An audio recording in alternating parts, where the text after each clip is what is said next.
परंपरेनुसार शिवाय त्यांच्या विचाराचा वारसा पुढे नेण्यासाठी आमच्या जवाहर परिवाराच्या वतीने विविध कार्यक्रमाचं प्रबोधनाचे आयोजन करण्यात येते।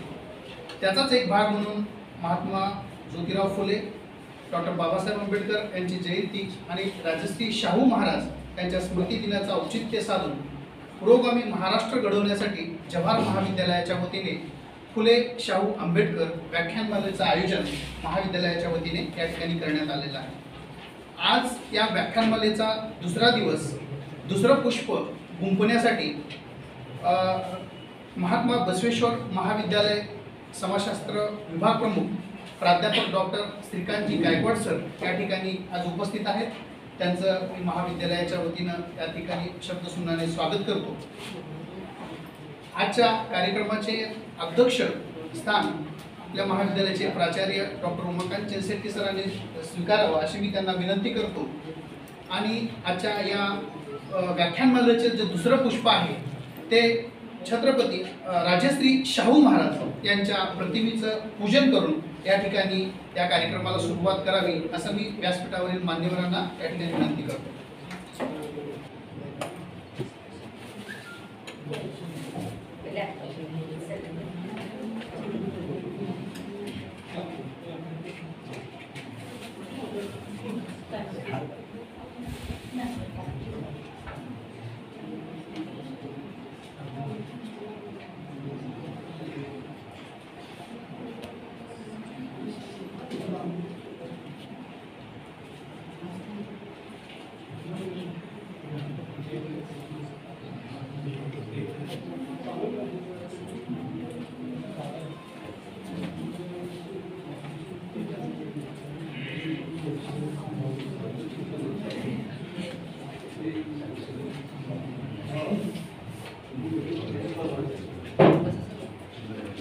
एक छोटा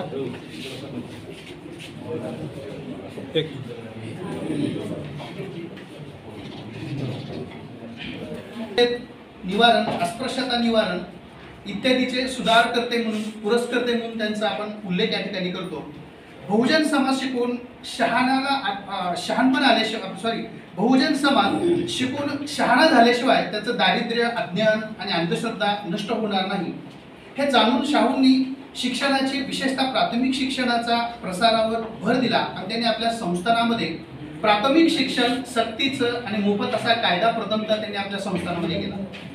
खेड्यापाड्यातील मुलांना उच्च शिक्षणाच्या सुविधा मिळावी म्हणून शाहू महाराजांनी जैन, लिंगायत, मुस्लिम, सुतार, नाभिक, महार, चांभार, ढोर इत्यादी मुलांना, जाती जमातीच्या मुलांना वसतिगृह स्थापन केली। अस्पृश्यतेबरोबर जातीभेदा शाहूंनी अखेरपर्यंत त्या ठिकाणी संघर्ष केला। आंतरजातीय विवाह हा जातीभेदावर रामबाण उपाय त्यांना वाटू लागला आणि त्यांनी आंतरजातीय विवाहाला कायदेशीर मान्यता मिळवून देण्याचं कार्य त्यांनी आपल्या संस्थानामध्ये त्या ठिकाणी केलं। सामाजिक सुधारणेबरोबरच शाहू महाराजांनी शेती आणि उद्योग धंद्याला देखील, उद्योग व्यवसायाला देखील त्या ठिकाणी प्रोत्साहित केलेलं आहे। शाहू महाराजांनी संगीत, नाट्य, चित्रकला, मल्लविद्या आदी कलांना राजाश्रय देऊन महाराष्ट्रात कलेच्या क्षेत्रामध्ये एक स्मरणीय कामगिरी त्यांनी त्या ठिकाणी बजावलेली आहे। शाहू महाराजांचा सामाजिक कार्याचा गौरव म्हणून कानपूर येथे कुर्मी क्षत्रिय सभेनं त्यांना राजश्री ही पदवी 1919 मध्ये त्या ठिकाणी त्यांना बहाल केली आणि त्यांच्या कार्यामुळे दलित पीडितांचा उद्धार, रयतेचा राजा म्हणून त्यांची प्रतिमा जनसामान्यामध्ये निर्माण झाली आणि या राजाने अज्ञानी बहुजन समाजाला जागृत करण्याचं एक व्रत अखेरपर्यंत सांभाळलं आणि त्याच्या स्मृती दिनाचं औचित्य साधून आज आपल्या महाविद्यालयामध्ये त्या व्याख्यानमालेचे आयोजन त्या ठिकाणी केलेलं आहे। आणि आजच्या व्याख्यानमालेचा जो विषय आहे तो राजश्री शाहू महाराज आणि मानवतावादी दृष्टिकोन या विषयावर आज आपल्याला या ठिकाणी व्याख्यान देण्यासाठी महात्मा बसवेश्वर महाविद्यालय लातूर येथील समाजशास्त्र विभाग प्रमुख प्राध्यापक डॉक्टर श्रीकांतजी गायकवाड सर या ठिकाणी आलेले आहेत। तरी महाविद्यालयाचे प्राचार्य उमाकांत चेलशेट्टी सरांना मी विनंती करतो की गायकवाड सरांचं स्वागत या ठिकाणी त्यांनी या ठिकाणी करावं।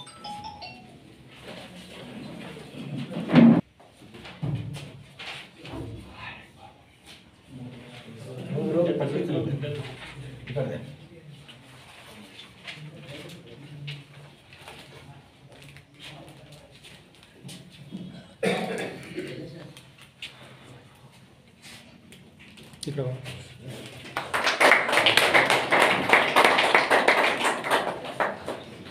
सरांचा परिचय तसा खूप मोठा आहे. श्रीकांत तुकाराम गायकवाड, मूळ गाव आपल्या उमरगा तालुक्यातील बेटजवळ गाव. प्रभारी प्राचार्य म्हणून त्यांनी महात्मा बसवेश्वर महाविद्यालय लातूर येथे देखील काम केलेलं आहे. रिसर्च गाईड म्हणून सर SRT स्वामी रामानंद तीर्थ मराठवाडा युनिव्हर्सिटी नांदेड येथे कार्य आहेत. Member board of studies in sociology Nanded विद्यापीठ, तसंच member board of study in sociology Punyashlok Ahilyabai Holkar Solapur विद्यापीठ सोलापूर, तसेच NSS board of studies in NSS Punyashlok Ahilyabai Holkar Solapur विद्यापीठ सोलापूर या ठिकाणी सर मेंबर आहेत. तसंच महाराष्ट्र हरित सेना फॉरेस्ट डिपार्टमेंट महाराष्ट्र शासन या ठिकाणी देखील सर मेंबर म्हणून आहेत. अशा अनेक कमिट्यावर सर मेंबर आहेत. Executive member Maharashtra foundation in university and college teachers organisation मुठा यावरती देखील सर आहेत. जॉईंट सेक्रेटरी स्वामी रामानंद तीर्थ Marathwada Vidyapeeth college teacher association Nanded या ठिकाणी अशा अनेक याच्यावरती देखील सर काम करतात. त्यांना रोटरी क्लब उमरगा यातर्फे पुरस्कार प्राप्त झालेला आहे. महाराष्ट्र शासनाचा दारूबंदी व्यसनमुक्ती कार्याचा त्यांचे दखल घेऊन महाराष्ट्र शासनाचा देखील पुरस्कार त्यांना सरांना मिळालेला आहे. समाजभूषण महाबुद्ध बहुउद्देशीय संस्था या ठिकाणी मिळालेला आहे. रेडिओ सरांनी रेडिओ दूरदर्शन यावर देखील लेक्चर दिले आहेत. सरांनी 11 लेक्चर त्या ठिकाणी घेतलेले आहेत. सिलेबस डिझायनिंग मध्ये स्वामी रामानंद तीर्थ मराठवाडा विद्यापीठ नांदेड, डॉक्टर बाबासाहेब आंबेडकर मराठवाडा विद्यापीट औरंगाबाद आणि पुण्यश्लोक अहिल्याबाई होळकर सोलापूर विद्यापीठ सोलापूर या ठिकाणी देखील सिलेबस डिझायनर म्हणून सर त्या ठिकाणी काम करतात. 7 विद्यार्थी सरांचे PhD स्टुडंट अवॉर्ड झालेले आहेत. MPhil चे देखील विद्यार्थी आहेत. सरांनी अनेक पुस्तकं पब्लिश केलेली आहेत. विशेष म्हणजे त्यांनी पार्टिसिपेटन नॅशनल कॉन्फरन्स 146 त्यांच्या झालेल्या आहेत. सरांचा खूप मोठा 32 पानी बायोडाटा होता, त्यातलं थोडं थोडं मी काढून या ठिकाणी आपल्यासमोर मांडण्याचा प्रयत्न या ठिकाणी केलेला आहे. तर मी सरांना विनंती करतो आणि मग त्या समितीने 26 जुलै ऐवजी 26 जून हा त्यांचा जन्मदिवस आहे हे निश्चित केलं. शिवाजी महाराजांचंही तसंच होतं. म्हणजे 19 फेब्रुवारी ही तारीख एक समिती नियुक्त करून नंतर शासनाला ती म्हणजे तो जन्मदिवस हा निश्चित करावा लागला. 26 जून 1874 ते 6 मे 1922 केवळ 48 वर्षाचं आयुष्य शाहू महाराजांना लाभलं. 48 वर्षाच्या आयुष्यामध्ये त्यांनी जे कार्य केलेलं आहे ते अत्यंत महत्त्वपूर्ण पद्धतीचं मानलं जातं. खरं तर शाहू महाराज हे राजे होते, याच्यापेक्षा राजेपणात ते म्हणजे माणूस पण त्यांच्याकडे होतं. ही बाब आपल्याला अत्यंत महत्त्वपूर्ण स्वरूपाची म्हणजे अशी समजून घ्यावी लागेल. तर राजेशिव शाहू महाराज यांनी राजेशाहीचा अवडंबर माजवलं नाही, राजेशाहीचा अभिमान केव्हा बाळगला नाही. म्हणजे सहजपणे म्हणजे कुणामध्ये सहजपणे मिसळणे हा त्यांचा एक स्वाभाविक असेल, ही त्यांची स्वाभाविकता होती. इंग्रज समजा अधिकारी असतील तर इंग्रज अधिकाऱ्याप्रमाणे रीतिरिवाज राहणीमान खाण्यापिण्याच्या सवयी म्हणजे त्याचं सुद्धा खास असं प्रशिक्षण शाहू महाराजांनी घेतलेलं की इंग्रज जीवनशैली त्याला अनुसरून तिथं आपण वागलं पाहिजे. एखादा सामान्य मेंढपाळ असेल, जनावर राखणारा गुराखी असेल तर त्याच्यामध्ये सुद्धा त्याच्या पद्धतीने आपण राहिलं पाहिजे, ही त्यांची मानसिकता होती. राधानगरी धरण जेव्हा शाहू महाराजांनी बांधलं तेव्हा त्या राधानगरी धरणावर जेव्हा ते जायचे तेव्हा तिथं म्हणजे जनावर राखण्यासाठी जे लोक यायचे ते राजेशाहीचा हा त्यांचा जेवणाचा जो डब्बा असायचा ते त्या गुराख्यांना द्यायचे आणि गुराख्यांचा डब्बा आपण स्वतः खायचे. स्वतः तिथं जर काही कामं पडली तर स्वतःच काबाड कष्ट करायचे. राजेश्री शाहू महाराजांना असं केव्हाच मी राजा आहे असं वाटायचं नाही, ही त्यांची एक स्वाभाविकता होती, मानसिकता होती. आता अलीकडच्या काळामध्ये मात्र म्हणजे माणूस हा अधिक अहंकारी बनत चालला, इगोइस्टिक बनत चालला. म्हणजे मी कुणीतरी आहे, मी प्राध्यापक आहे, मी प्राचार्य आहे, मी आमदार आहे. म्हणजे या पद्धतीची मानसिकता अलीकडच्या काळामध्ये तयार होत चालल्यामुळं व्यक्तिवादी मानसिकता, व्यक्तिवादी वैचारिकता आणि व्यक्तिवादी आचरणात्मकता हे आजच्या समाज जीवनाचं एक वेगळ्या पद्धतीचं व्यवच्छेदक असं लक्षण तयार होत चाललेलं आपल्याला दिसून येतं. मग समूहात्मकतावादी जीवन जाणीव ही कमी होत चालेल, निष्प्रभ होत चालेल आणि वैयक्तिकतावादी जीवन जाणीव ही अधिक प्रभावशाली बनत चालेल. त्याचा परिणाम म्हणून आता पूर्वी जरी अरिस्टॉटल यांनी इसवी सनापूर्वी मॅन जे सोशल ॲनिमल असं म्हटलेलं असलं तरी आज जीन बॉन्डी लॉर्ड नावाचा एक विचारवंत आहे. त्या विचारवंताने मिरर ऑफ प्रोडक्शन नावाचा ग्रंथ लिहिला. मग त्या ग्रंथाचंच नाव मिरर ऑफ प्रोडक्शन, उत्पादनाचा आरसा. मग या उत्पादनाचा आरसा या ग्रंथामध्ये जॉन मॉन्टिलॉर्ड काय म्हणतात, man is a social animal असं म्हणण्यापेक्षा मी man is a commercial animal असं म्हणणं पसंत करेन. टॉलकाट पार्सनने सांगितलं की सोसायटी जे सोशल सिस्टीम, सोसायटी जे कल्चरल सिस्टीम, सोसायटी जे रिलिजियस सिस्टीम, म्हणजे असे अनेक पैलू हे समाज व्यवस्थेला आहेत. परंतु हा जीन मॉन्टिलॉर्ड काय म्हणतो, society is a social system असं म्हणण्यापेक्षा society is a consumer system. हे समाज ही एक सामाजिक व्यवस्था आहे, याच्यापेक्षा समाज ही उपभोक्ती व्यवस्था आहे असंच म्हणणं मी पसंत करेन, असं या जीन मॉन्टिलॉर्ड यांना वाटतं. खरं तर त्यांच्या म्हणण्यामध्ये आपल्याला आव्हानात्मकता वाटेल, रंजनात्मकता वाटेल, काल्पनिकता वाटेल. परंतु अंतर्मुख होऊन जर आपण विचार केला तर काही प्रमाणामध्ये त्यांच्या या म्हणण्यामध्ये सत्य असल्याचं हे आपल्या निदर्शनास येईल. अलीकडच्या काळामध्ये जो उच्चभ्रू समाज आहे, जो एकदम अद्यावत आधुनिक स्वरूपाचं जीवन जगणारा वर्ग आहे, या वर्गाला वास्तवता ही गौण स्वरूपाची वाटते आणि अवास्तवता एकदम हायपर रियालिटी वर्ल्ड मध्ये जगणारा हा जो वर्ग आहे, या वर्गाला प्रत्यक्ष वास्तवतेशी काही देण्यात येणार नाही. अशा प्रकारची मानसिकता तयार होत चाललेली आहे. जो आपला मीडिया आहे, म्हणजे टीव्ही असेल म्हणा, म्हणजे वेगवेगळ्या पद्धतीची जी प्रसार माध्यम आहे, ही प्रसार माध्यमे सुद्धा अनेकदा ज्या गोष्टी महत्वाच्या नाहीत, लोकांच्या जीवनाच्या, अस्तित्वाच्या, रोजगाराच्या, म्हणजे मूलभूत स्वरूपाच्या नाही, अशा गोष्टी अनेकदा आभासात्मक पद्धतीने त्याच महत्वाच्या आहेत असं दाखवून देण्यामध्ये ही प्रसार माध्यमं ही यशस्वी होत चाललेली आपल्याला दिसून येतात. त्याचा परिणाम म्हणून मग अलीकडील काळामध्ये एक प्रकारची वेगळ्या प्रकारची चेतना वृत्ती ही नव्या पिढीमध्ये तयार होत चाललेली, वेगळ्या पद्धतीची जीवन जाणीव नव्या पिढीमध्ये विकसित होत चाललेली. म्हणजे कशामुळे कोणता व्यक्ती उत्तेजित होईल आणि कोणत्या कारणामुळे प्रेरित होऊन वेगळ्या पद्धतीचं अघोरी असं वर्तन करेल हे सांगता येईल असं झालेलं. म्हणून अनेकदा आता नवी पिढी बुद्धिमान असली, चुणचुणीत असली, हुशार असली, एकदम कल्पक असली तरी योग्य दिशा, वळण, मार्गदर्शन, संस्कार न लाभल्यामुळं ही पिढी कोणत्या पद्धतीनं वाटचाल करेल हे काय आपल्याला सांगता येऊ शकत. समाजाची सांस्कृतिकता, आध्यात्मिकता, सामाजिकता, धार्मिकता ही उद्धट होत जाऊन अलीकडील काळामध्ये उपभोगात्मकता ही अधिक प्रभावशाली बनत आहे. म्हणून आजच्या समाज जीवनाला अनेकदा आपण चंगळवादी समाज, भोगवादी समाज, उपभोक्तावादी समाज, भौतिकतावादी समाज असं आपण मानत राहतो. समजा आयटी क्षेत्रामध्ये काम करणारा एकदम समजा सुशिक्षित असा जो वर्ग आहे, त्याला असं वाटतं की खावं पिवं ऐकतो, त्या 3-4 दिवस काम करायचं, 2-3 दिवस विकेंड आहे, म्हणजे त्या पद्धतीनं जीवनाकडे पाहिजे. मग जीवनाकडे पाहण्याची ही जी भौतिक वृत्ती विकसित होत चाललेली आहे ती अत्यंत घातक स्वरूपाची. मग असा हा वर्ग कोणत्याही एका ब्लॅक होलमध्ये, काळ्या विवरामध्ये उडी घेण्यास तो तयार आहे. त्याला काही म्हणजे समाजाशी आणि संवेदनशीलतेशी काही देणं घेणं नाही, अशा प्रकारची स्थिती निर्माण होत चालली आहे. याचा परिणाम म्हणून समाजामधला दिशाहीन असणारा काही वर्ग डेथ कल्चरच्या दिशेने, म्हणजे मृत संस्कृतीच्या दिशेने वाटचाल करीत आहे असं फॅटल थेरी सांगतो, म्हणजे घातकी सिद्धांत असा सांगतो. आता या सिद्धांत कल्पनेनुसार अनेकवादी आपल्याला अवास्तव स्वरूपाच्या वाटत असल्या तरी या सिद्धांत कल्पनेमधला जो दृष्टिकोन आहे त्या दृष्टिकोनाला आणि विचाराला अनुसरून काही प्रमाणामध्ये समाजातले काही घटक वाटचाल करत आहेत.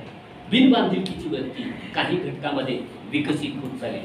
मग अशा या स्थितीमध्ये वेगवेगळ्या महापुरुषांनी जे विचार मांडलेले आहेत, जे कार्य केलेलं आहे, त्या विचार कार्यापासून प्रेरणा घेणं, त्याला अनुसरून आपली संवेदना, आपली जीवन जाणीव, आपली भावना, आपला दृष्टिकोन, आपलं आचरणात्मकता, आपली वैचारिकता विकसित करणं, यासाठी असे उपक्रम आणि असे कार्यक्रम ठेवावे लागतात.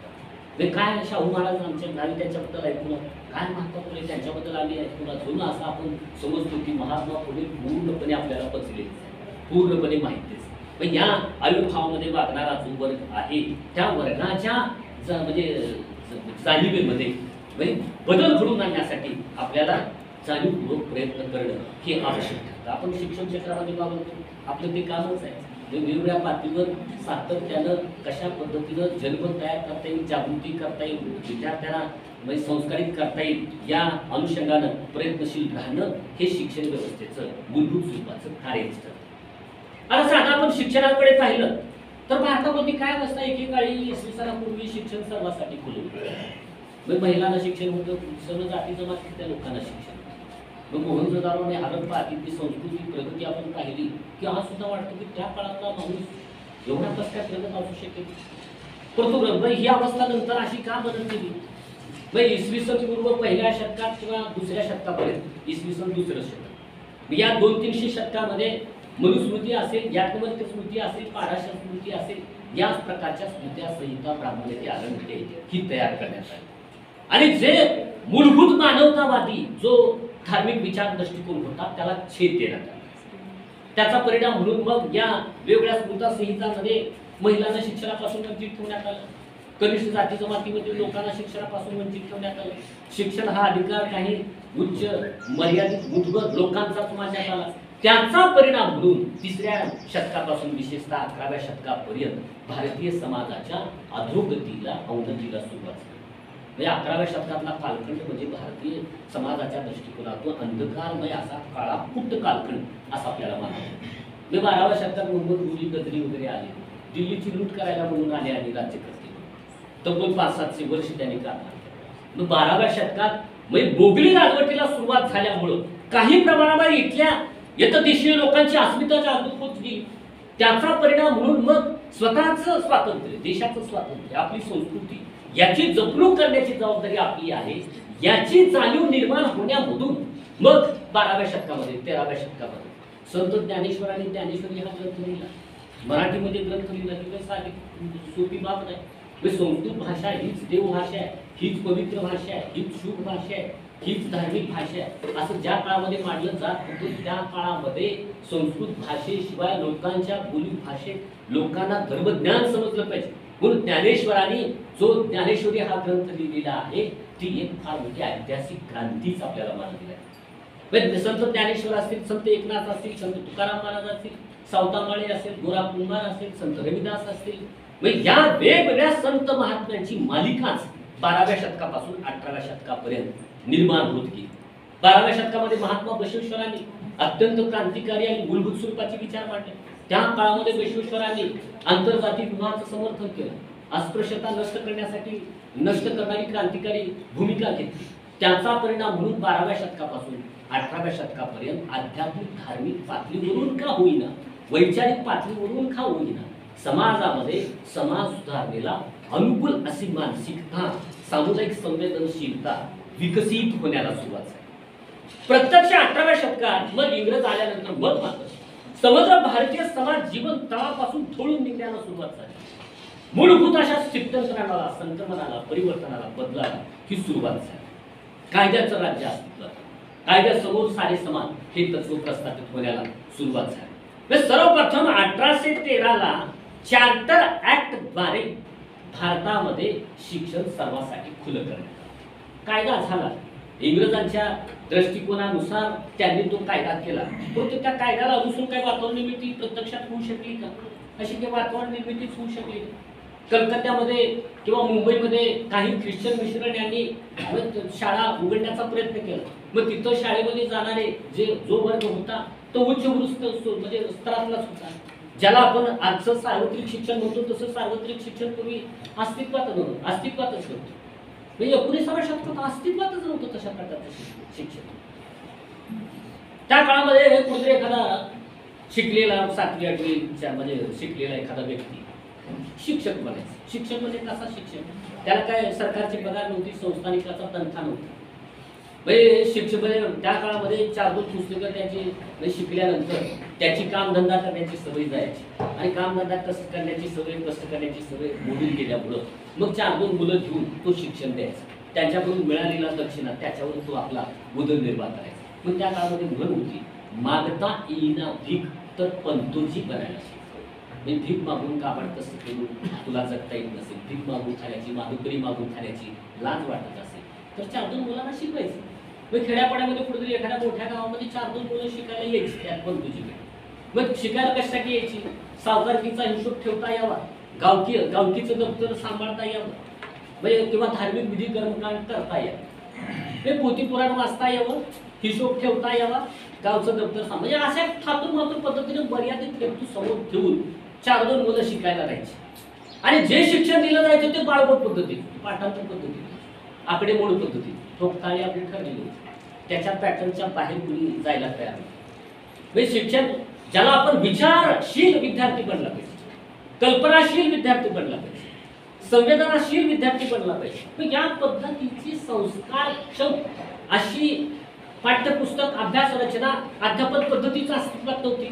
मग अशा या काळामध्ये शिक्षणाला महात्मा फुले असतील, राजर्षी शाहू महाराज असतील, यांनी आपल्या जीवनामध्ये सर्वोच्च प्राधान्य दिले. शिक्षणाशिवाय तरुण उपाय नाही. समाज सुधारणा घडून येऊ शकत नाही, खऱ्या अर्थानं समाजामध्ये बदल घडून येऊ शकत नाही. म्हणून राजर्षी शाहू महाराज यांनी आपल्या जीवनामध्ये शिक्षण हे सर्वोच्च महत्वपूर्ण स्वरूपाचं समाज परिवर्तनाचं हुकमी म्हणजे रामबाण आणि एकमेव स्वरूपाचं साधन मांडलेलं होतं. पण राजर्षी शाहू महाराज यांनी खरं तर पुण्याचं जे फर्ग्युसन कॉलेज आहे, या फर्ग्युसन कॉलेजच्या स्थापनेला राजर्षी शाहू महाराजांनी फार मोठी मदत केली. डेक्कन एज्युकेशन सोसायटीचे ते अध्यक्ष होते. त्या काळामध्ये राजर्षी शाहू महाराज अध्यक्ष होते. कोल्हापूर संस्थानामध्ये तर त्यांनी शिक्षणाच्या बाबतीमध्ये अत्यंत मौलिक अशी भूमिका वठवलेली आहे. त्या काळामध्ये भारताचे 2 भाग होते, एक खालसा मुलुक आणि दुसरा म्हणजे संस्थानी मुलुक. खालसा मुलुक म्हणजे काय? जो प्रदेश ब्रिटिश साम्राज्याच्या पूर्णपणे आधिपत्याखाली होता त्याला खालसा मुलुक म्हणायचं. संस्थानी मुलुक म्हणजे काय? जो प्रदेश पूर्णपणे ब्रिटिशांच्या आधिपत्याखाली नव्हता, त्या संस्थानाचा प्रमुख राजा त्याच्या आधिपत्याखाली होता, परंतु अप्रत्यक्षपणे ब्रिटिशांचं वर्चस्व त्या संस्थानावर होतं, त्याला संस्थानी मुलुक असं म्हणलं जातं. हे खालसा मुलुक, कोल्हापूर संस्थान हे काय खालसा मुलुक नव्हतं. कोल्हापूर संस्थान हे संस्थानी मुलुक होतं. त्यामुळे राजर्षी शाहू महाराज स्वतः स्वयंभूपणे स्वतंत्रपणे आपला कारभार हे करू शकत होते. म्हणजे राजर्षी शाहू महाराज खरं तर त्यांचे ते राहणार मूळची कागलचे. त्यांचे वडील आबासाहेब घाटगे, जयसिंगराव घाटगे, त्यांना सन्मानानं आबासाहेब वडील, आडनाव त्यांचं घाटगे असं होतं. 1874 मध्ये त्यांचं मूळ नाव यशवंतराव, त्यांना दत्तक घेतलं.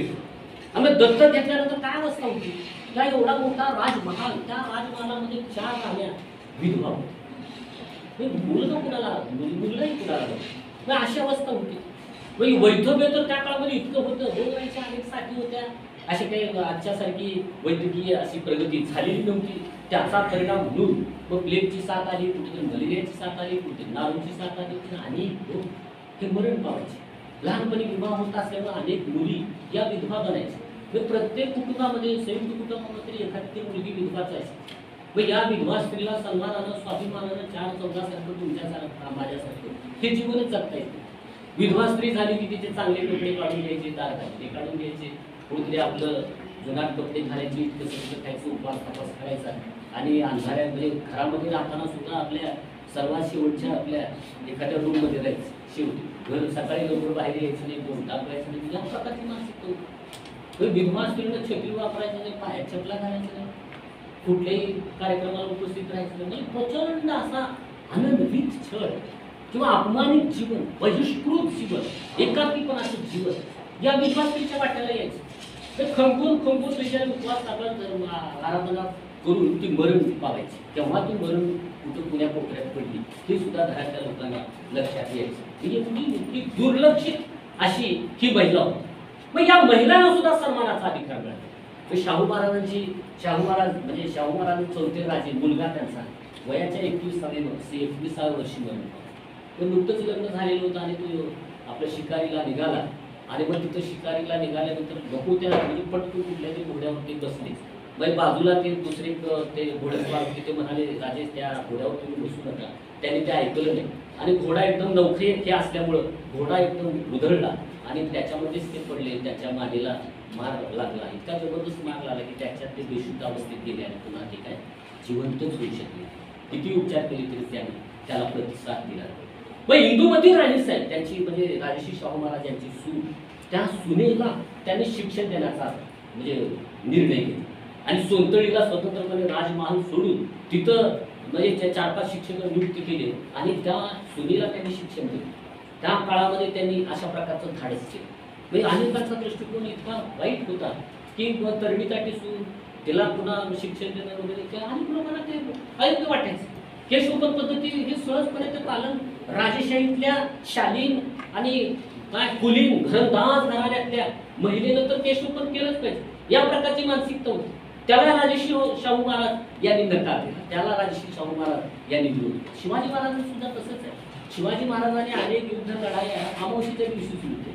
अनेक लोक त्याचे हे करत होते, शिवाजी महाराजांना सांगायचे की आजचा दिवस शुभ आहे. परंतु शिवाजी महाराज हे बुद्धिनिष्ठ होते, वैज्ञानिक दृष्टिकोन त्यांचा होता. शिवाजी महाराजांनी राजेशाहीला लोकशाहीचं रूप प्राप्त करून देण्याचा प्रयत्न केला. अनेक जाती जमातीच्या लोकांना घेऊन यतदेशीय जाणीवा विकसित करण्याचं काम राजश्री म्हणजे शिवाजी महाराज यांनी केलं. इंग्रजी साम्राज्याला खऱ्या अर्थानं छेद जर कुणी दिलेला असेल तर तो म्हणजे शिवाजी महाराजांनी दिले. त्याच्यामुळं शिवाजी महाराजांची प्रेरणा त्या घराण्याचे वंशज वारसा आणि वसा हा राजश्री शाहू महाराज यांना चालवायचा होता. म्हणून राजश्री शाहू महाराज यांनी शिवाजी महाराजांची जी म्हणजे परंपरा आहे तीच परंपरा पुढे चालवण्याचा प्रयत्न केलेला दिसतो. म्हणजे 1899ला चिमणाजी पाटील म्हणून कोल्हापूर परिसरामध्ये एक मराठा पाटील, तर त्यांचा मुलगा हा मॅट्रिकची परीक्षा उत्तीर्ण झाला आणि मॅट्रिकची परीक्षा उत्तीर्ण झाल्याची बातमी शाहू महाराजांनी वाटली आणि मराठा समाजातला मुलगा मॅट्रिकची परीक्षा उत्तीर्ण झालेला कोण चिमणाजी पाटील, त्याचा शोध घ्या आणि त्या मुलाला आणि वडिलाला माझ्याकडे घेऊन. म्हणजे शाहू महाराजांचं फरमान म्हणल्या सगळी यंत्रणा हल्ली ताबडतोब चिमणाजी पाटील आणि त्यांच्या मुलाला घेऊन सगळे आपले राजे शाहू महाराजांचे चाकर हे हजर झाले. तेव्हा मग त्यांची चौकशी केल्यानंतर शाहू महाराजांच्या लक्षात आलं की चिमणाजी पाटील यांची आर्थिक परिस्थिती अत्यंत बिकट आहे. मुलाला स्वतःच्या शिक्षण देता येण्यासाठी त्यांची स्थिती नाही, तेवढा म्हणजे त्यांना म्हणजे त्या पद्धतीनं शहरामध्ये ठेवण्याची ऐकत नाही. हे जेव्हा शाहू महाराजांच्या लक्षात आलं तेव्हा शाहू महाराजांनी सांगितलं की दर महिन्याला याला 3.5 रुपये आम्ही देऊ आणि त्याची राहण्याची सोय केली. मग तालीमखान्यामध्ये शाहू महाराजांनी या चिमणाजी पाटलाच्या मुलाची सोय केली. पी.एस. पाटील म्हणून ते पुढे फार मोठे प्रसिद्ध असे म्हणजे विचारवंत बनले, कुलगुरू बनले. या पद्धतीनं शाहू महाराजांच्या लक्षात आलं की मराठा जातीमध्ये सुद्धा अनेक गरीब लोक आहेत, गरीब स्तरातले लोक आहेत. म्हणून त्यांनी कोल्हापूर मधल्या जे प्रतिष्ठित लोक आहेत, मामासाहेब खानविलकर असतील, आप्पासाहेब म्हैसाळकर असतील, यासारख्या लोकांना घेऊन एक बैठक घेतली आणि मग बहुजन समाजामध्ये शिक्षणाचा प्रसार वाढवण्यासाठी आपल्याला काय करता येऊ शकेल. केवळ राजा आणि राजाचा खजिना हाच उपयोगी पडणार नाही, लोकांचा सहभाग असला पाहिजे तर शिक्षणाचं सार्वत्रिकरण आपल्याला करता येऊ शकेल अशी भूमिका घेऊन त्यांनी 18 एप्रिल 1901ला सर्वप्रथम व्हिक्टोरिया मराठा बोर्डिंग ही सुरू केली.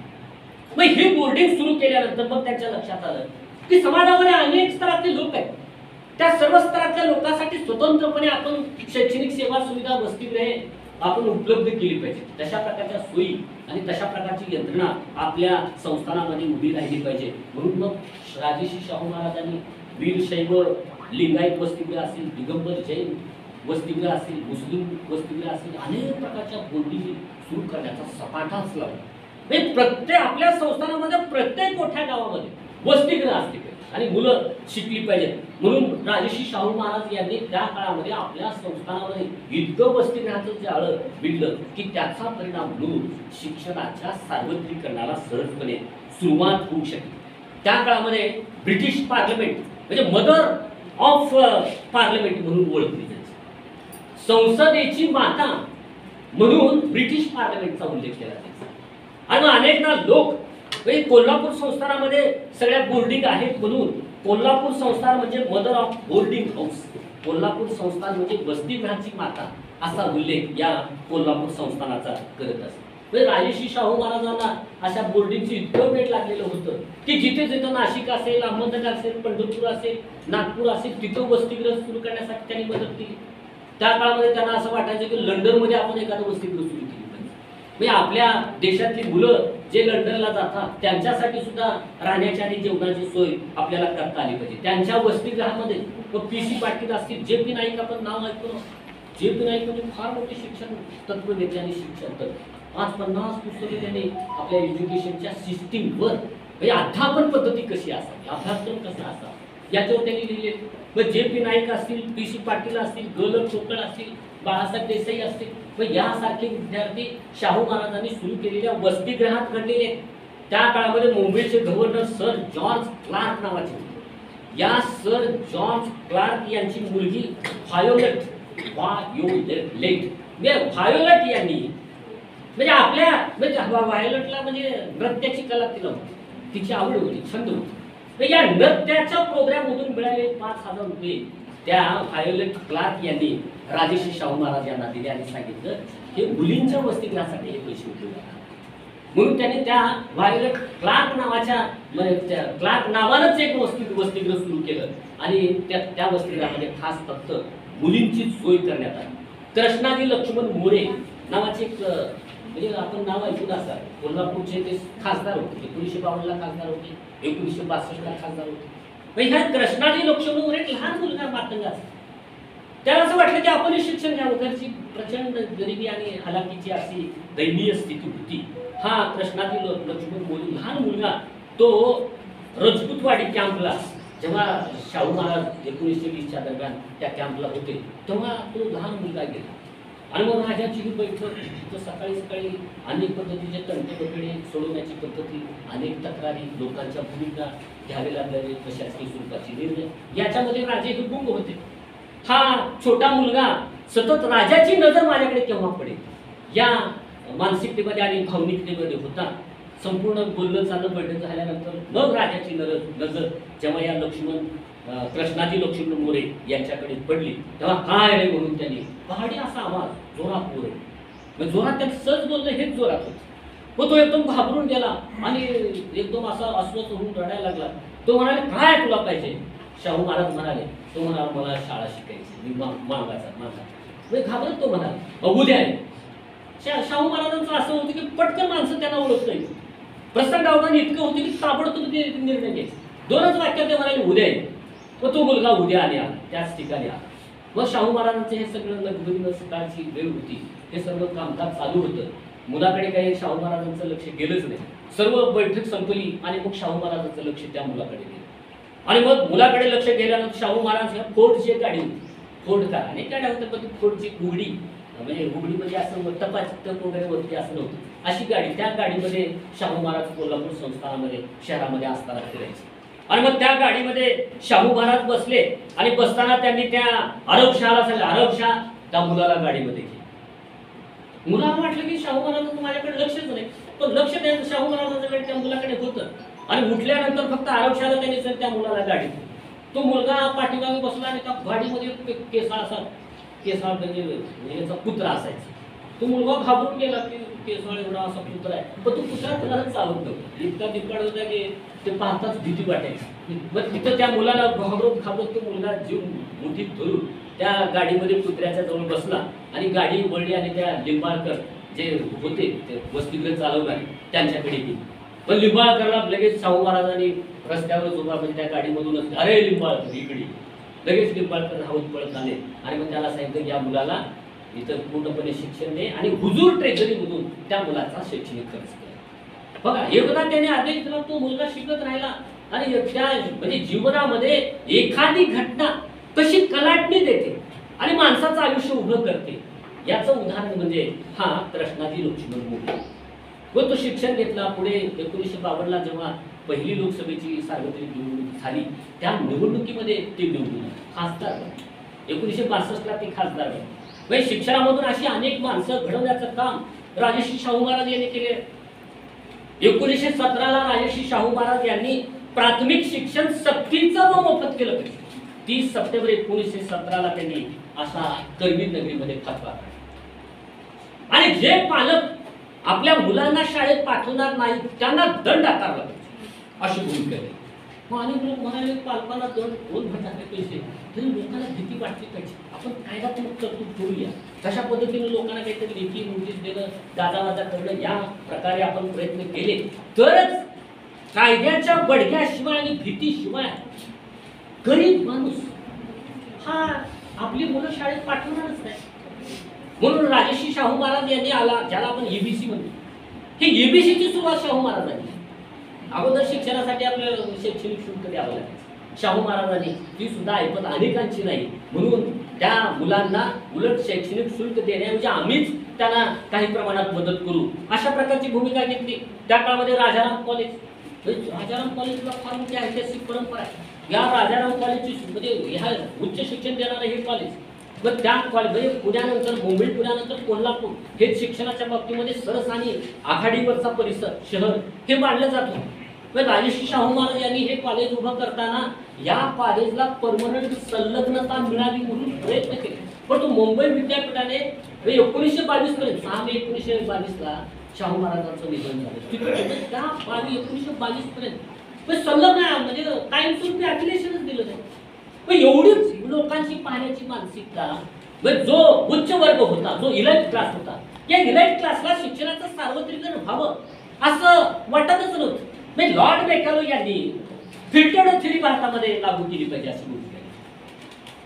मग जो उच्च वर्ग आहे, शहरी वर्ग आहे, श्रीमंत स्तरातला वर्ग आहे, तो एकदा शिक्षित झाला की हळूहळू त्याच्या मनात समाजाबद्दल सहानुभूतीची तणाव भावना निर्माण होईल आणि कालांतरानं शहराकडून ग्रामीण भागाकडे, उच्च श्रीमंत स्तराकडून गरीब स्तराकडे शिक्षण शिरपत जाईल, पाझरत जाईल, संक्रमित होत जाईल. मग ही जी फिल्टर्ड थेरी होती, ही फिल्टर्ड थेरी राजर्षी शाहू महाराज यांना ती संयुक्तिक वाटत होती. मग राजर्षी शाहू महाराज यांनी शिक्षण हे खालून सुरू झालं पाहिजे. त्या काळातल्या वर्गामध्ये अगोदर आपल्याला शैक्षणिक सेवा सुविधा निर्माण करता आल्या पाहिजेत अशी भूमिका घेतली. मग त्या काळामध्ये स्त्रियाच्या बाबतीमध्ये समाजाचा दृष्टिकोन तितकासा आजच्यासारखा तेवढा असा पूरक स्वरूपाचा नव्हता. राजर्षी शाहू महाराज यांनी त्या काळामध्ये 1917 पुनर्विवाहाचा कायदा केला. 1919 त्यांनी आंतरजाती विवाहाचा म्हणजे राजर्षी शाहू महाराज यांनी कायदा केला. तेव्हा कायदाच केला नाही, आपली सख्खी चुलत बहीण, तिचा विवाह धनगर मुलगा, त्याच्यासोबत राजर्षी शाहू महाराज यांनी लावून दिली. आपल्या संस्थानामध्ये किमान 100 विवाह राजर्षी शाहू महाराज यांनी आंतरजाती विवाह करून त्यांना प्रोत्साहन दिलं. आंतरजाती विवाह करून घेणाऱ्यांना संरक्षण दिलं. मग या पद्धतीची भूमिका त्यांनी जी घेतलेली आहे ती अत्यंत महत्वपूर्ण स्वरूपाची आपल्याला मानावी लागेल. खरं तर जाती व्यवस्था इतकी त्या काळामध्ये म्हणत होती की त्या जाती व्यवस्थेच्या उच्च नीच भावनेच्या विरोधामध्ये कार्य करणं हे महापाप आहे. जन्मजात भेदभाव हे ईश्वरी संकेतानं निर्माण झालेले, गत जन्माचं फळ म्हणून या जन्मीची जात व्यक्तीला लाभलेली आहे. कशी जाती जन्मासाठी काहीतरी गेल्या जन्मात केला असेल, तुझा भोग होता. मग या पद्धतीची मानसिकता ही समाजाची अस्तित्वात होती. हे म्हणजे त्या काळामध्ये राजर्षी शाहू महाराज यांना सुद्धा त्याचा विदारक असा अनुभव आला. म्हणजे 1899 मध्ये कार्तिकी स्नानासाठी म्हणजे शाहू महाराजांचं एक वैशिष्ट्य होतं की भल्या पाठी उठायचं आणि पोहायला नदी कुठेही जायचं त्याच्या मनात आलं, आज नदीमध्ये, आज विहिरीमध्ये, आज एखाद्या तलावामध्ये, या पद्धतीने शाहू महाराज भल्या पाठी उठायचे आणि पोहायला जायचे. म्हणजे कार्तिकी स्नान करण्यासाठी ते पंचगंगा नदीमध्ये गेले. पण भल्या पाठी गेल्यानंतर तिथला जो नारायण भटजी होता, या नारायण भटजीने म्हणजे जे मंत्रतंत्र आहेत कार्तिकी स्नानाच्या वेळची मंत्रतंत्र हे त्या संस्कृत भाषेमध्ये न म्हणता म्हणजे वेदोक्त पद्धतीनं म्हणजे मंत्रोच्चार न करता तो जो भटजी आहे हा नारायण भटजी पुराणोक्त पद्धतीनं मंत्रोच्चार करायला, मांत्रिक उच्चार करायला. मग पुराणोक्त पद्धतीनं तो मंत्रोच्चार करत आहे. हे शाहू महाराज यांच्या सोबत असणारे भागवत नावाचे जे मित्र होते त्यांच्या लक्षात. त्या भागवती राजांना सांगितले की हा संस्कृत भाषेमध्ये म्हणजे हा मंत्र तर म्हणत नाही, तो पुराणोक्त भाषेमध्ये म्हणत आहे. शाहू महाराजांनी त्याला सांगितलं की पुराणोक्त भाषेमध्ये तू कशाला म्हणजे हा सगळा विधी करतोस, तू संस्कृत भाषेमध्ये विधी कर. त्या भटजीने सांगितलं, नारायण भटजीने सांगितलं की तुम्ही हे शूद्र आहात, तुम्ही खऱ्या अर्थानं म्हणजे कुलीन घराण्यातले नाही, उच्च कुळातले नाही, उच्च जातीतले नाही. त्यामुळं मला मंत्रोच्चार पुराणोक्त पद्धतीनेच म्हणावा लागेल. तो राजाच्या मनात एवढा प्रकाश पडला की एक भटजी कुठेतरी माझ्या दयेवर आणि माधुकरी मागून 4 चौघाने दिलेल्या दानावर जगणारा व्यक्ती आज उघडपणे राजाला विरोध करतो आणि सांगतो पुराणोक्त पद्धतीनेच मंत्रोच्चार करावा लागेल. पण त्याचा परिणाम त्याच्या मनावर इतका गंभीर स्वरूपाचा झाला की तेव्हापासून निर्धार त्याने केला की कोणत्याही परिस्थितीत जाती व्यवस्था आणि अस्पृश्यता ही अस्तित्वात राहता कामा नये. त्याचं समूळपणे उच्चाटन करण्याचा निर्धार त्यांनी केला. मग त्यांनी काय केलं, वेगवेगळ्या पातळीवर स्वतःचे प्रयोग त्यांनी चालू केले. म्हणजे आपल्या म्हणजे महाराणी लक्ष्मीबाई साहेब असतील स्वतःची राजकन्या अक्कासाहेब असतील किंवा राजकुमार शिवाजी महाराज असतील त्यांचा मुलगा किंवा राजकृष्ण्या म्हणजे त्यांची सून इंदुमती राणीसाहेब असतील, या सगळ्यांचे ड्रायव्हर हे त्यांनी अस्पृश्य केले. राजघराण्याच्या सर्व राण्यांचे ड्रायव्हर ते अस्पृश्य केले. त्यांना खास असं प्रशिक्षण देणारी ड्रायव्हिंग स्कूल त्यांनी कोल्हापूरमध्ये सुरू केली. बहुजन समाजातला वर्ग तो सुशिक्षित झाला पाहिजे अशी भूमिका घेतली. मग त्या काळामध्ये आता आजच्यासाठी बीएड असे काही प्रशिक्षित अशा प्रशिक्षणाच्या संस्था अस्तित्वात होत्या. आता महात्मा फुलेंचं आपण जर पाहिलं कुठे त्यांचं शिक्षण झाले, कुठे त्या मेडिकल पेठेमध्ये कुठेतरी आपलं मराठी गावठी शाळेत थोडंसं शिक्षण झालेलं. पण महात्मा फुले इतका बुद्धिमान सुचुलीत हुशार असा तल्लख बुद्धीचा लहान मुलगा होता की तिथं त्या परिसरामध्ये एक गफार बेग मुन्शी नावाचे मुस्लिम शिक्षक असायचे आणि लिजिट साहेब नावाचे इंग्रज शिक्षक होते. आणि त्या शिक्षकांची कामं हे उत्स्फूर्तपणे इतक्या आनंदाने स्वयंस्फूर्तपणे करायची की त्या शिक्षकांना वाटलं की हा मुलगा एवढा हुशार आहे. त्यांनी म्हणजे त्यांच्या वडिलांना समजावून सांगितलं गोविंदरावांना की तुम्ही मुलाला पुन्हा एकदा शाळेत पाठवा. तो पुन्हा शाळेत त्यांनी इंग्रजी शाळेत त्यांना पाठवलं. पण इंग्रजी शाळेत खऱ्या अर्थानं त्यांची मतं ही अत्यंत धारदार आणि आधुनिकतावादी स्वरूपाची बनवली. महात्मा फुले यांना त्यांचे जे ब्राह्मण मित्र आहेत वाळवेकर असतील, सखाराम परांजपे असतील, गोवंडे असतील, हे 3 जिवलग असे त्यांचे ब्राह्मण मित्र होते. या 3 ब्राह्मण मित्रांनी आयुष्यभर महात्मा फुलेला शैक्षणिक कार्यासाठी मदत केली. तर महात्मा फुले पुण्यात एका जातीच्या विरोधात होते. कुठेतरी विचित्र पद्धतीनं त्यांची जी मांडणी केली जाते ती अत्यंत अयोग्य स्वरूपाची मानावी लागेल. अस्पृश्यतेचं उच्चाटन झालं पाहिजे म्हणून एक गंगाराम कांबळे नावाचा मुलगा म्हणजे व्यक्ती होता. या गंगाराम कांबळेने काय झालं, तहान लागली होती, म्हणजे उन्हाळा दिवस होता आणि जेवण करायला जेव्हा अस्पृश्य लोक तिथं बसली तेव्हा ते जेवण घुटवत नव्हतं, असं काही हे नव्हतं. मग त्याने काय केलं, जाऊन नळ चालू केलं. नळ चालू केल्यानंतर कुणीतरी ते पाहिलं आणि मग त्यांच्या लक्षात आलं की अस्पृश्य गंगाराम कांबळे यांनी नळ सार्वजनिक नळ स्वतःच्या हाताने चालू केलं.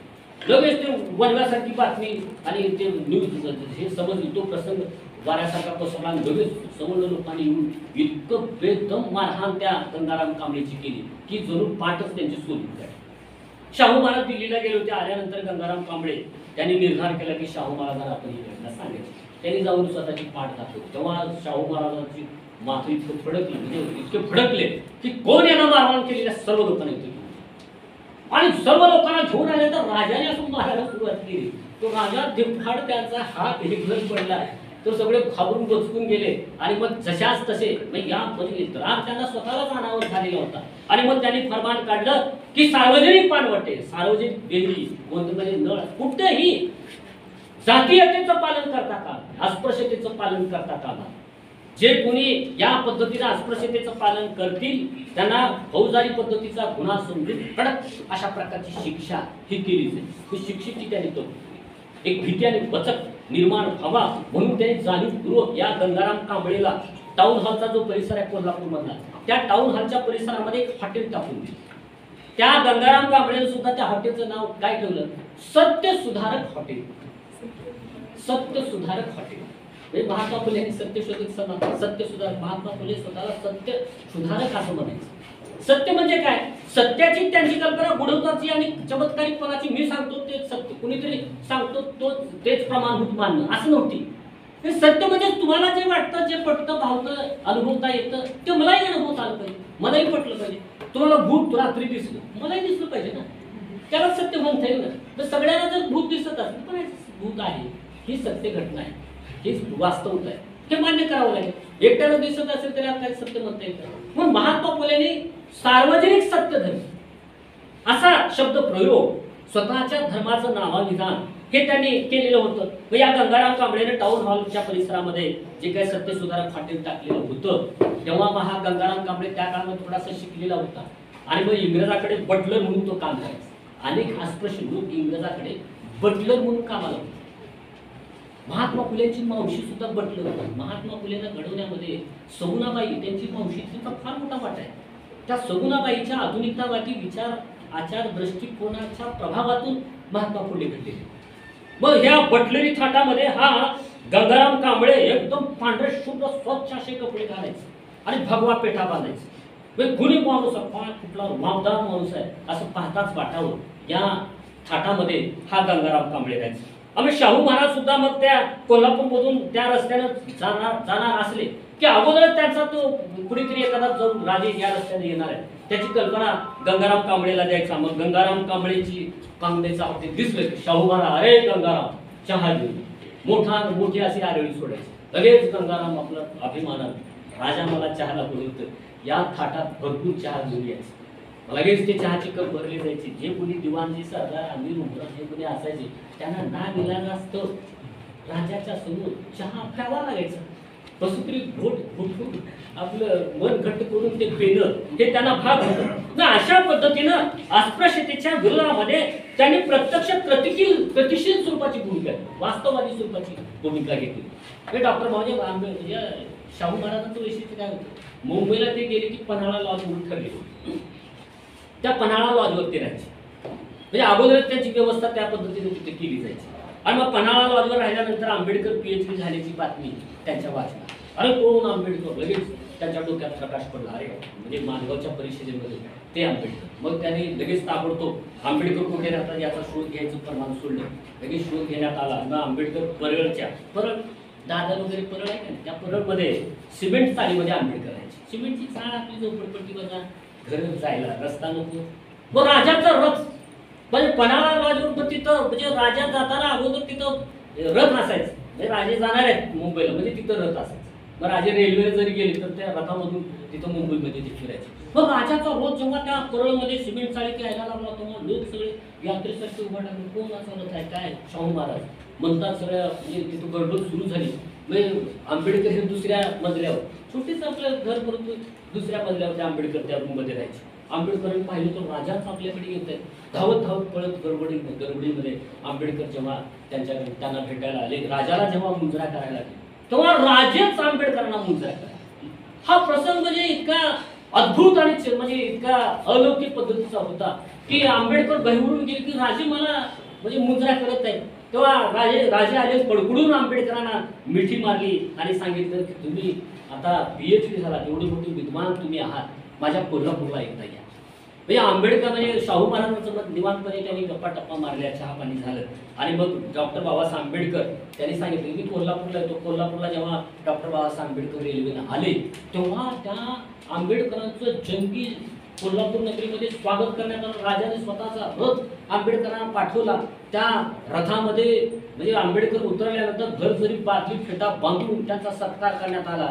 आणि त्यांचा सत्कार, त्या सत्कार मूर्तीला रथामध्ये बसून कोल्हापूरमध्ये मिरवणूक काढून त्यांना राजवाड्यावर आणण्यात आलं.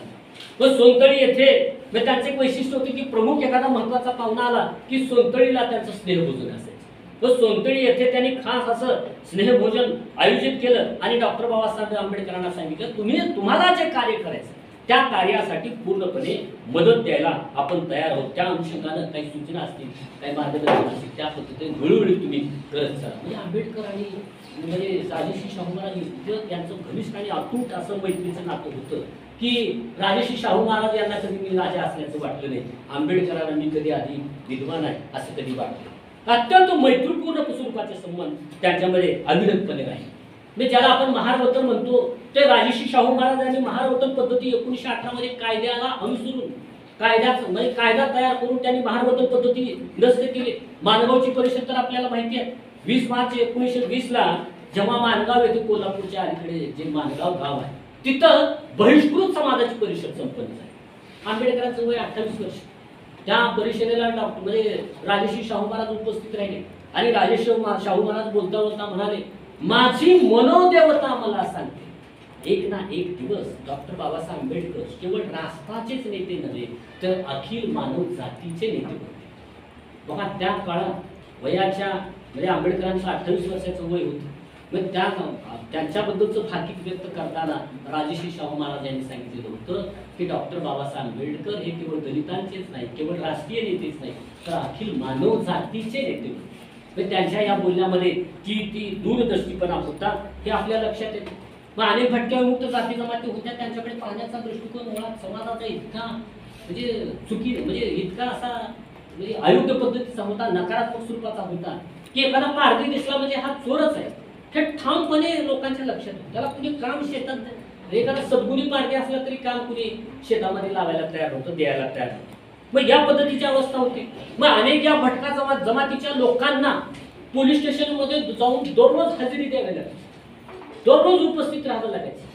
पण राजर्षी शाहू महाराजांनी 1 ऑगस्ट 1918 कायदा केला आणि सांगितलं की आपल्या राज्यामध्ये ज्या भटक्या जमाती गुन्हेगारी स्वरूपाच्या मांडलेल्या आहेत त्यांना पोलीस स्टेशनमध्ये दररोज जी हजेरी द्यावी लागते ती हजेरीची पद्धत बंद केली जाणार. फाशी पारदे, आता फाशी पारदे म्हणजे काही प्रमाणामध्ये आता भटक्या जमाती तशाच पद्धतीच्या होत्या. म्हणजे काय त्यांना नाविलाज असतो, अनेकांना नाविलाज असतो, चोरी करण्याशिवाय पर्याय राहत नाही. मग या पद्धतीने मग आणि या फाशी पारद्याने तर काय केलं, राजर्षी शाहू महाराजांच्या राजवाड्यामध्ये चोरी केली. आता राजवाड्यामध्ये चोरी कोण ते फाशी बोला राजाच्या राजवाड्याची चोरी करतात बोलवा त्या फाशी पारद्यात. मग त्याचा शोध घेणार, त्याला फाशी पारदे कुठून आहे काय नाही, लगेच त्याला जमा करून आणण्यात आलं, राजाच्या समोर हजर केला. अरे काय तुझी राजवाड्याची चोरी करतोय इथं होत म्हणजे काय तुमचं कसं काय करायचं. त्याने सांगितलं रात्री त्यांनी व्यथा सांगितली, आम्हाला कुणी शेतात शिवारात काम द्यायला तयार नाही, घरात कुणी घ्यायला तयार नाही, गावामध्ये कुणी म्हणजे स्वीकारत नाही, राहू देत नाही. मग आज इथं तर उद्या तिथं बिंचवाचं बिराड पाठीवर या पद्धतीने आम्हाला जीवन जगावं लागतं. तो पोटाची आपली कळगी भरण्यासाठी चोरीशिवाय आमच्यासमोर पर्यायच नाही. हे जेव्हा लक्षात आलं तेव्हा मग शाहू महाराजांच्या डोक्यात प्रकाश पडला की या लोकांना सुधारण्यासाठी त्यांच्या उदरनिर्वाहाची तरतूद आपण केली, त्यांना वेगळ्या पद्धतीनं उभं केलं पाहिजे. नाहीतर काय ते रोग काय ते स्थिती राहता का बरं. राजर्षी शाहू महाराज यांनी मग त्या पद्धतीने भूमिका घेतली आणि फाशी पारदी वगैरे त्यांना अनेक पद्धतीनं कशा रोजगार हमी योजना ही शाहू महाराजांनी सुरू केली.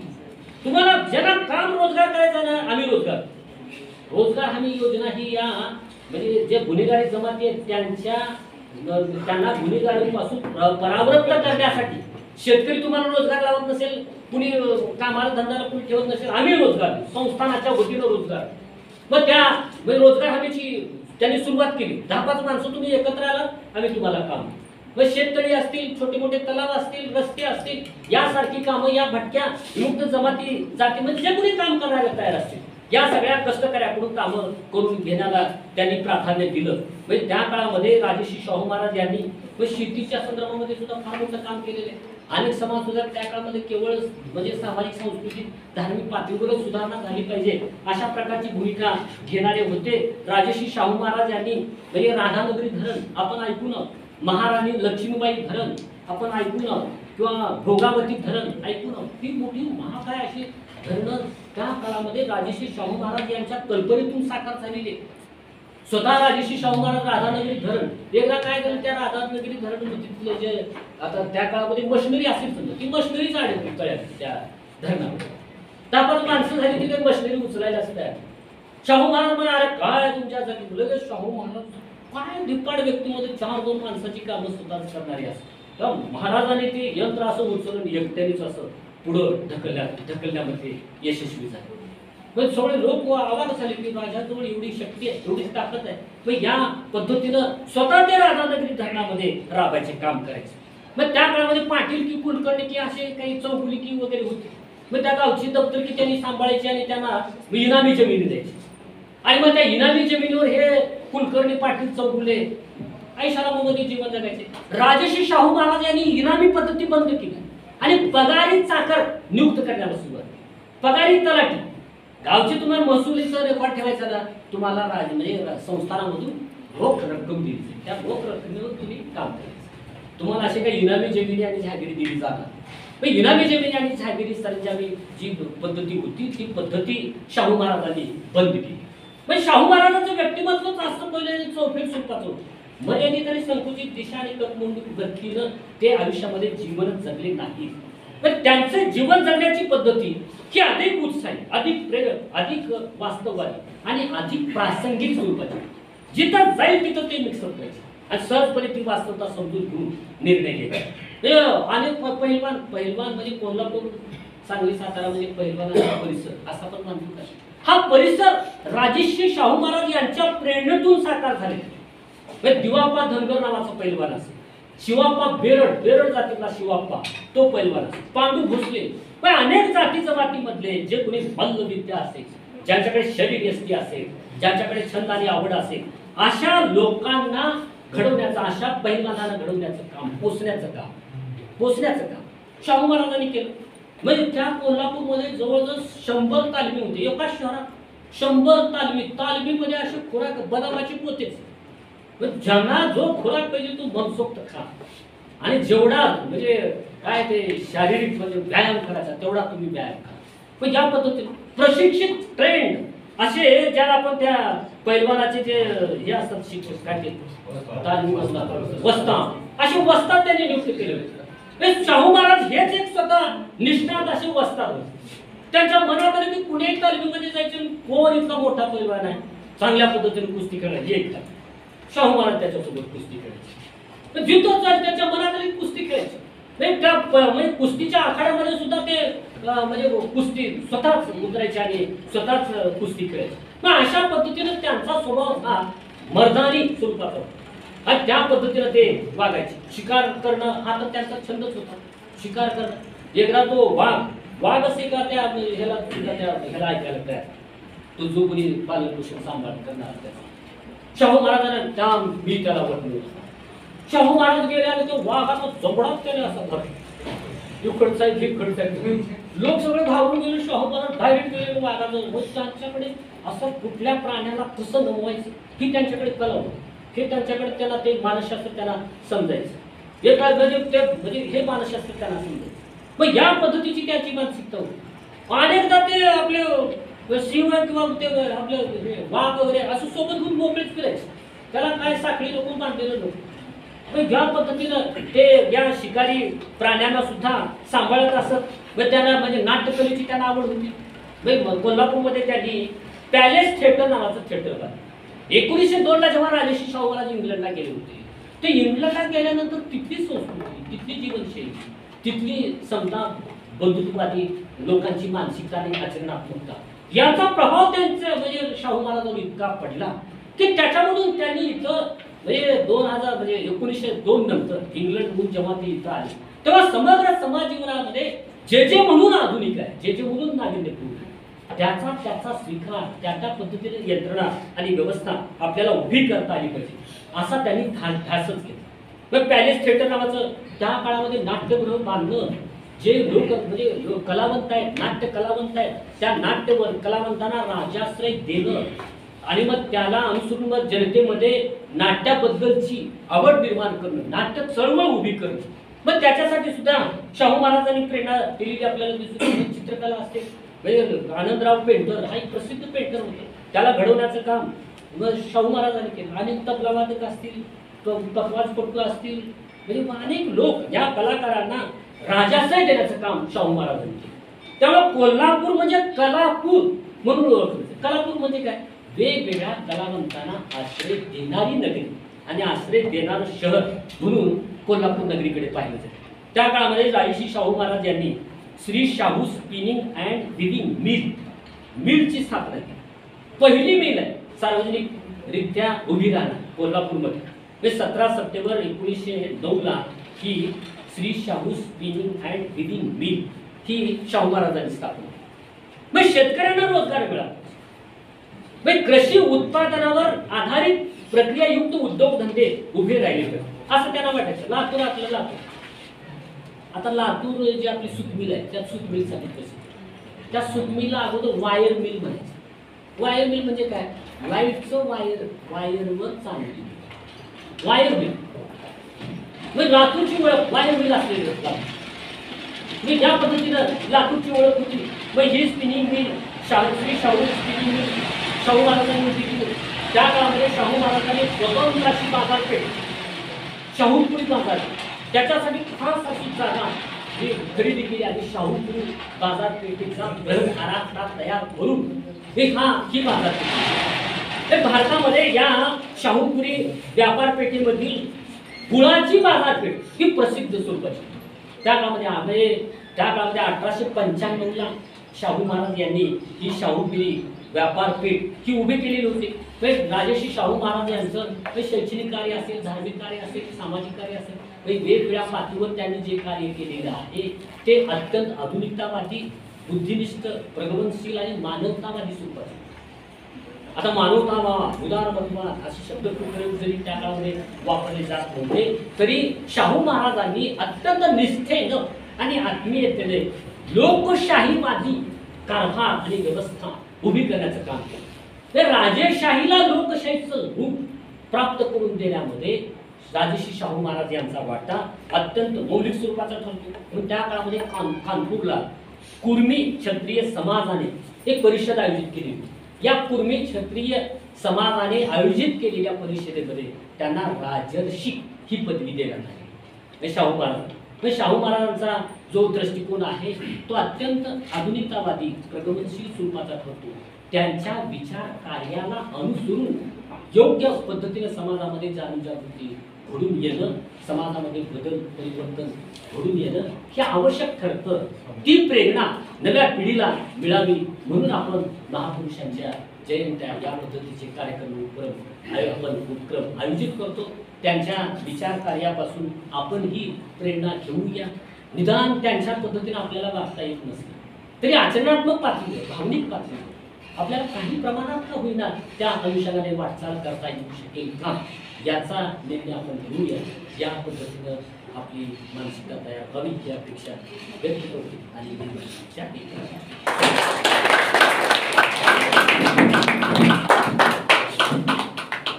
सर. राजश्री शाहू महाराज यांच्याविषयी आपण सखोल असं मार्गदर्शन या ठिकाणी केलं आणि राजश्री शाहू महाराज एक प्रतिकृती आमच्या डोळ्यासमोर या ठिकाणी उभी केलं. आज या व्याख्यानमालेच्या अध्यक्षीय मार्गदर्शन करण्यासाठी महाविद्यालयाचे प्राचार्य डॉक्टर उमाकांत जनसेटी सरांना मी विनंती करतो की त्यांनी मार्गदर्शन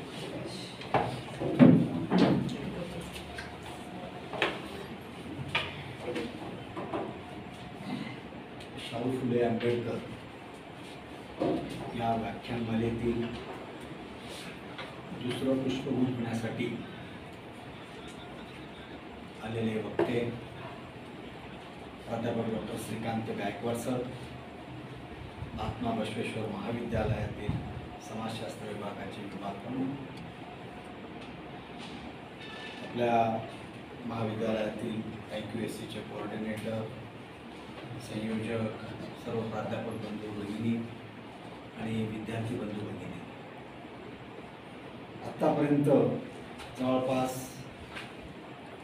1 तास आपण सर्वजण गुंतवणूक होऊन राजर्षी शाहू महाराज यांची संपूर्ण कारकीर्द किंवा त्यांचा जीवन प्रवास त्यांनी कशा पद्धतीनं कार्य केलं याची माहिती अगदी सोप्या भाषेमध्ये गायकवाड सरांनी आपल्याला दिली. तरी सांगत असताना सगळ्या ज्या काही गोष्टी आहेत त्या गोष्टींबद्दल उहापोह त्यांनी या ठिकाणी केला. तर प्रत्येक गोष्टीची सुरुवात ही शाहू महाराजांनी केली.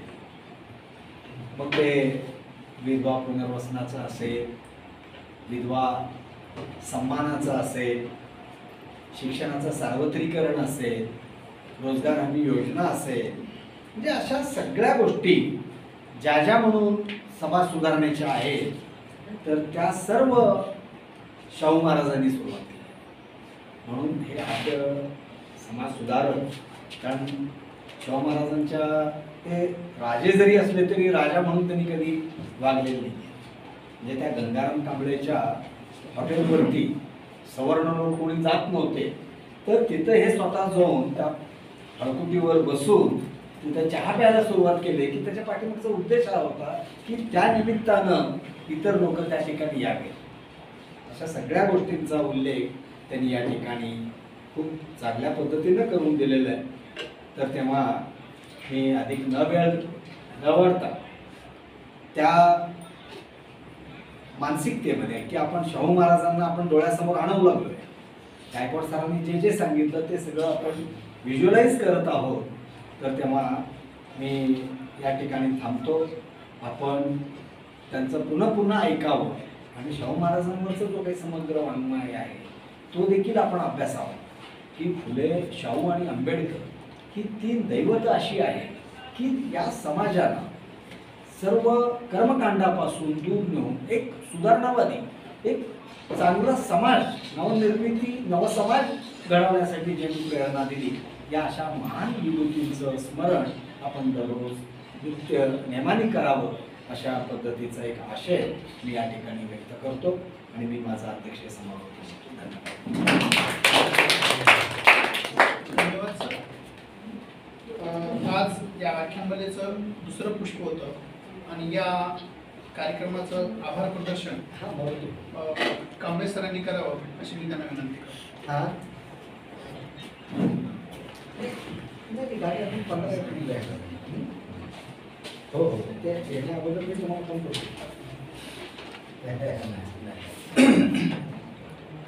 शिक्षण प्रसारक मंडळ अंधूर संचलित जवाहर कला विज्ञान वाणिज्य महाविद्यालय अंधूर आयोजित आज आपण या ठिकाणी महाविद्यालयाच्या वतीने व समाजशास्त्र विभागाच्या वतीनं फुले शाहू आंबेडकर व्याख्यानमाला आयोजित केली होती.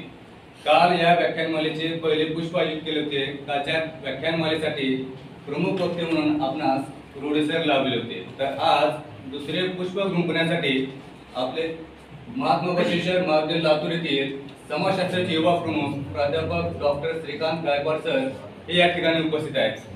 सरांनी फक्त म्हणजे शाहू महाराज यांच्यावरती प्रकाश न टाकता की अनेक सुरुवातीपासून म्हणजे चंगळवाद, भौतिकवाद असेल किंवा आजचा उपभोक्तावाद असेल किंवा आजचा आधुनिकतावाद असेल, त्यामध्ये महात्मा बसवेश्वर, त्याचबरोबर शाहू महाराज, त्यानंतर महात्मा फुले किंवा बाबासाहेब आंबेडकर, वेगवेगळे जे काही समाज सुधारक आहेत त्या पूर्ण सर्वांच्या चरित्रावर अनेक चांगल्या प्रकारे असे सखोल असे मार्गदर्शन सरांनी केले. सरांचं मी प्रत्येक वाक्य म्हणजे बारकाईने ऐकत होतो. सर्वांचे जीवनचरित्र जितकं ऐकत होतं कमीच असं वाटत होतं. म्हणून सरांनी एकदम चांगले असे मार्गदर्शन आम्हाला या ठिकाणी केले. त्याबद्दल मी महाविद्यालयाच्या वतीने व समाजशास्त्र विभागाच्या वतीने सरांचे हार्दिक असे आभार या ठिकाणी मानतो. त्याचबरोबर आज या व्याख्यानमालेसाठी आपणास प्रत्येक वेळेस वेगवेगळे उपक्रम राबवण्यासाठी प्रयत्नशील असणारे आमच्या महाविद्यालयाचे लाडके प्राचार्य आदरणीय प्राचार्य डॉक्टर उमाकांत चंद्रशेठ सर हे सुद्धा या ठिकाणी अधिक स्थान उपस्थित राहिले. त्याबद्दल मी महाविद्यालयाच्या वतीने व समाजशास्त्र विभागाच्या वतीने प्राचार्य साहेबांनी देखील या ठिकाणी आभार मानतो. त्याचबरोबर आज या व्याख्यानमालेसाठी वेळात वेळ काढून IPSC चे कोऑर्डिनेटर माने सर हे सुद्धा या ठिकाणी उपस्थित राहिले. त्याबद्दल त्यांचे सुद्धा मी महाविद्यालयाच्या वतीने व समाजशास्त्र विभागाचे आभार मानतो. त्याचबरोबर या कालच्यापासून किंवा आजही या व्याख्यानमालेसाठी वेळेवर आपण सुद्धा उपस्थित राहून जे की आमचे प्राध्यापक बंधू व भगिनी हे सुद्धा उपस्थित राहिले. त्याबद्दल सर्व प्राध्यापक बंधू भगिनी यांचे सुद्धा मी महाविद्यालयाच्या वतीने व समाजशास्त्र विभागाच्या वतीने हार्दिक असे आभार मानतो. त्याचबरोबर अनेक विद्यार्थी जे की पूर्ण वेळ आपलं मन लावून या ठिकाणी व्याख्यान ऐकतात त्याबद्दल मी महाविद्यालयाच्या वतीने व समाजशास्त्र विभागाच्या वतीने सुद्धा आपले सर्व लाडके विद्यार्थी बंधू भगिनी यांचे सुद्धा आभार मानतो व अध्यक्षांच्या परवानगीने आजचा व्याख्यानमालेचा कार्यक्रम संपला असे मी जाहीर करतो.